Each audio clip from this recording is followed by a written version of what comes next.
na po papayag na maghihiring-hiringan kayo dyan at I will have you arrested. Kahit na sinasabi mong matanda ka na ilang.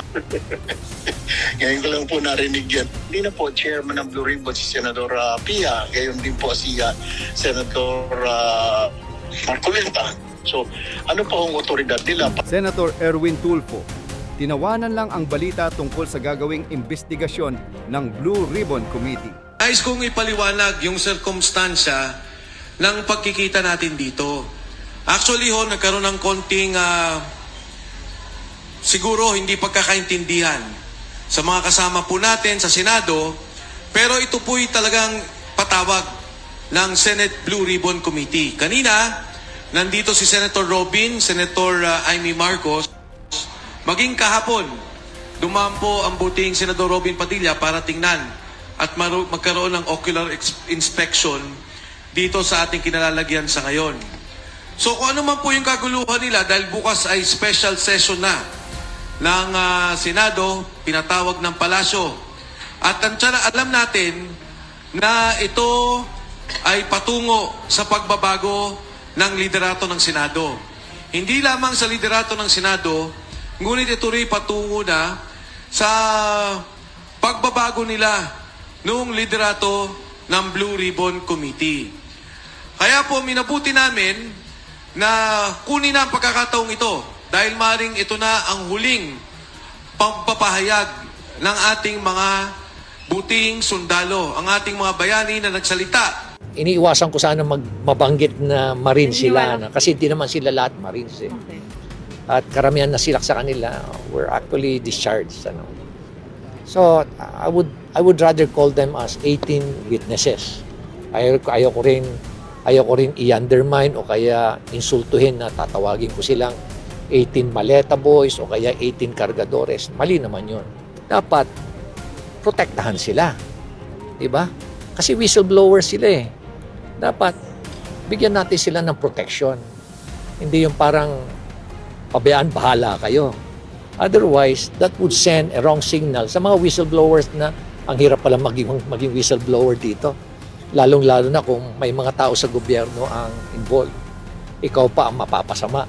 Ikaw pa ang sisiraan. Kaya tuloy, madi-discourage yung ibang mga whistleblowers. Diba? Hindi na sila... Well, definitely, linoloko niya yung tao. Definitely, gumagawa siya ng confusion. No? Dahil doon sa post niya, Blue Ribbon Hearing, hindi naman siya chairman, hindi naman siya member, hindi naman siya senador. Bakit nga lin-lin lang ang tao. So, kausap mo si Senator Erwin at pinag-aaralin din namin yung legal action dahil linoloko niya ang taong bayan. Hindi tama yun. Dahil pag linoloko niya, ginagamit niya ang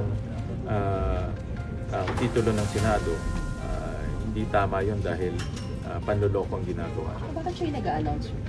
Hindi ko rin alam kung bakit.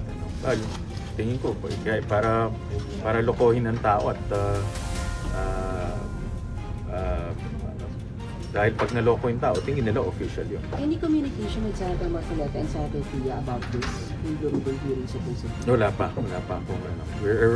These past few days, I was busy doing all of the security aspects just to make sure na safe in building. Sir, the stock Okay, guys? related ba raw yan? The stabilization related? And may nababanggit baka daw may involved na religious group? May ganun po ba yun? Based on our communication with AFP and PNP, it's possible na this stab related siya. But I won't go into the details. But based on our conversation with them yesterday, possible. So we're referring to the 8th. Okay na tayo? So yung More than 3 questions. The legitimate Blue Ribbon. Yan po ay mainit na pinag-uusapan simula pa kagabi at rinipost na rin po natin sa ating pahina at ito po ay inyong pinugunan. Ang Blue Ribbon Committee hearing, gaganapin po ito bukas. At yung ating pong panawagan nung muling pagbubukas ng Blue Ribbon, muli ho akong nananawagan sa lahat, yung mga employers, sapagkat lahat po tayo ay apektado sa issue ng korupsyon. Ngayon po ay tag-ulan na naman yung mga empleyado ninyo na nag-commute, whether private commute or public commute, sila ay mapeperwisyo na naman pagdating ng tag-ulan, at tag-ulan na naman pag pumasok ang mga bagyo at yung mga malalakas sa pag-ulan. Kaya nakikiusap tayo sa lahat ng mga employers, sa lahat ng Pilipino, saan man pumpanig ng mundo, puwera usog, wag lang biglang may mangyaring hindi matutuloy ang hearing o kaya ay mag-down ang internet service providers natin o kaya ay maulit yung nangyari nung isang gabi na nag-down ang Facebook at hindi tayo makasubaybay na magaganap na hearing bukas. So bukas ay ayon sa abiso, tuloy na June 16, 2026. Bukas po yan, araw ng Martes, alas 10 ng umaga. Konting luwag po sa lahat ng employer sana na makanood ang bawat empleyado, ang bawat Pilipino sa magaganap dyan sa Senate Blue Ribbon Committee hearing under the leadership of Senator Dante Marcoleta. Gaganapin po yan bukas alas 10 ng umaga sa Double Gem EDSA Garden Events Place, June 16. No, ulitin ko ha. Yung malalapit po dyan sa lugar o yung may panahon po, magpakita po kayo ng suporta dito sa magaganap na pagtutuloy ng legitimate Blue Ribbon Committee hearing na pamumunuan ng Subcommittee Chairman Head Senator Dante Marcoleta. Bukas po yan, June 16, 2026, Double Gem EDSA Garden Events Place, alas 10 ng umaga. Open po yan sa publiko. Magpakita po kayo ng suporta dito sa magaganap na hearing.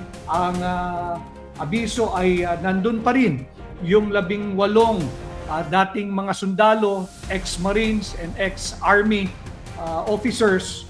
Hindi natin pwede kasing sundin yung abiso nung sandatahang lakas na huwag gamitin yung description na ex-Marines. Bakit? Talaga namang ex-Marines sila. Hindi naman sinasabing incumbent Marine officers, ex-Marines. Walang masama yun sapagkat yun ay pag-describe o description nung background nung 16 doon sa 18 at yung 2 ay ex-enlisted personnel ng Philippine Army. Suportahan po natin at meron pa raw karagdagan na 14 at I was told na yung 14 ay higit ang sasabihin doon sa sinasabi na ng 18. Bukod sa i-corroborate o patutunayan ng 14 yung na-anunsyo na o naging testimonya na nung 18 sa legitimate Blue Ribbon Committee hearing, antabayanan po nating lahat. Hindi ko rin alam kung anong linalaman o lalamanin ng magiging testimonya or at affidavit nung karagdagang 18 dating sundalo o may kasalukuyang sundalo, hindi ho natin alam May lalabas na 14 pa. Kaya mahalaga yung gagawing pagdinig bukas ni Senador Dante Marcoleta ng kanyang legitimate Blue Ribbon Committee hearing. Bakit meron tayong kolatilyang legitimate sa Blue Ribbon? Sapagkat mayroong nagpapanggap na siya raw ang chairman ng Blue Ribbon. Hindi naman katanggap-tanggap yun at wag din tayong magpapabudol sapagkat illegal yung kanilang assumption dahil nga hanggang sa ngayon ay hindi pa rin sila nakakabuo ng totoong mayorya. Napag-usapan na natin dati yan, ang mayorya ng 24 na senador para maghalal ka ng panibagong Senate President ay 13. 1/2 plus 1. Hindi maaring 12. Kanya nga, yung ating huling pagla-live, hindi ba? Ang description natin, yung mga senators fake win. Hanggat hindi nila nabubuo yung 13 senador para sabihin sila na ang mayorya, they will continue to enjoy that description that they are senators fake win. Merong nag-aastang gusto maging presiding officer ng impeachment court. Pero, ito naman ang grabe rito. Gustong maging Senate President. Pag Senate President ka, ikaw ang presiding officer ng Senado. At pagka ang Senado ay nag-convene as an impeachment court, you cannot avoid that duty na ikaw ang mag-preside sa impeachment court. Ano ang ginawa? Nagpasa itong questionable, claiming to be the new majority led by Senator Faquin Gatchalian, na sinasabi niya na sila raw ay may mayorya. Wala ngang mayorya hanggat walang 13. Ngayon, kung meron na kayong mayorya, kanya merong usap-usapan din na nagpapatawag o magpapatawag ng special session ang Malacanang, baka meron na ngang 13. Ulitin ko, kung sila'y makakabuo ng 13, wala rin tayong pwede ng i-question sa kanila sapagkat ganun talaga sila na ang magiging totoong mayorya, yung legitimate majority. But until then, hindi may iwasan na sila'y pagtawanan ng publiko at sapagkat kitang-kita naman na nagpipilit na sila yung maging mayorya kahit kulang sa bilang. Sabi ni Rica Lida, baka nababaliktad na rin si Senator Villanueva.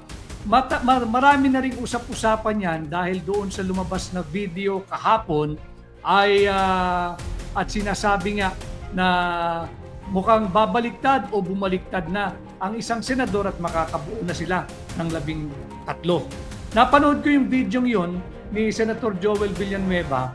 Wala namang sinabing alanganin. Ang sinabi lamang niya, tama po si Senator Joel Villanueva, hindi ko siya kinakampihan ha. And I hope hindi siya susunod doon sa nauna ng naghudas, doon sa 13 senador na dati talagang sila yung mayorya, kaya ngayon nabawasan ng isa yung 13. Subalit hindi pa rin enough yung numero nung grupo ni Senador Sherwin Gatchalian na nababansagan tuloy Senator Faquin at yung isang nag-aastang chairman daw siya ng Blue Ribbon Committee. Kaya tinatawag ding Senator Faquin Tulfo. So dalawang Senator Faquin, isang Senator Faquin Gatchalian at si Senator Faquin Tulfo. Subalit ulitin ko lagyan natin ng tamang konteksto. Kung sakaling may masungkit ang grupo ni Senador Sherwin Gatchalian, di sila na ang tunay na mayorya. Hindi na sila Senator Faquins. Hindi na. Pag nakabuo ng 13. Ngayon, yung nagsasabi na nagdududa na baka raw ay Adonis Enriquez ang aking kaibigan. Maraming salamat sa pagsubaybay from Batangas. Adonis, mabuhay ka. I hope to see you very, very soon. Kamusta rin kay Attorney Genaro Cabral at sa ating mga kababayan diyan sa Batangas. Maraming salamat to sa mahigit 2,000 live viewers natin ngayong umaga. Si Thalia sa Umay Guro, maraming salamat. Gusto ko rin pong marinig ang inyong mga opinion. Kagaya nito, sila Lane, Cabahog, Faquin, and Erwin. Importante para maramdaman. Senador po yung mga yan Senador yung mga yan, and I'm sure meron sensitive pa rin yan. Kahit magpanggap silang hindi, sensitive yan sa public opinion. Parinig ninyo yung inyong tinig at ilalagay ko rin dito sa ating live ngayong umaga. Kagaya ni Yvette Victorino. Sabi ni Yvette Victorino, palagay ko hindi aalis si Villanueva sa side ni SP Alan Peter Cayetano. I hope he will remain to be with the real majority. But again, ganun po ang demokrasya. Kung ano man ang magiging rason ng kung may lilipat man, wala po tayong magagawa. Sarili niyang disposisyon yun. Antayin na lang natin yung susunod na paghuhusga ng taong bayan at wag na silang makaulit muli sa atin. Yun lang ang ating remedyo. Pero kung sila'y magbabaliktad-baliktad, ang ating remedyo is again through the ballots. Wag na natin silang paulitin. Tingnan natin kung sino ang magta-traidor pa. Kung meron pa bang traidor sa lahat ng traidor, kagaya nga nung salitang binanggit ni Senadora Camille